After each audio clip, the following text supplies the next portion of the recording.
that describes who Ethan was.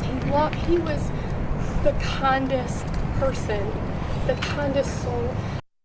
You can see how emotional people are. A celebration of life on what would have been Ethan Rubenzer's 12th birthday. The Spartanburg boy was killed in a car crash 1 week ago, and today his school, High Point Academy, shared stories of a classmate that will truly be missed. A sea of pink, shirts, hair, posters, not the typical High Point Academy school colors. But then again, by all accounts, there was nothing typical about Ethan Rubenzer. But something that I really cherished about Ethan was that he didn't really care what other people thought about him.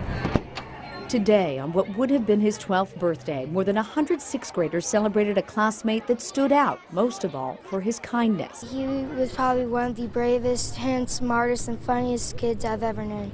He never really stopped to say anything mean, or he never took offense to anything. He would just say, "Thank you." Today, his sister Grace and grandparents came to hear the kind words. We're here to support you in whatever way we can. Dedicate this weeping cherry blossom, soon to have pink petals. In honor of Ethan, you guys all have bubbles. And witness the spirit of Ethan soar, even as his heart and 8 other organs live on by his own choice to be an organ donor. Ethan gave his heart metaphorically because of how loving he was, but now he's literally giving his heart. And even though he's done being our miracle, he's just beginning to be someone else's miracle. In his own words that his English teacher read aloud, Ethan even had the chance to thank the first responders who tried to save him, the ones that showed up today to honor him. These are the people who truly deserve to live on this wonderful earth. These men and women save us. They deserve to be remembered in life and in death. Ethan may not have seen himself as a hero, but the people who knew and loved him know better. It really was a beautiful remembrance today.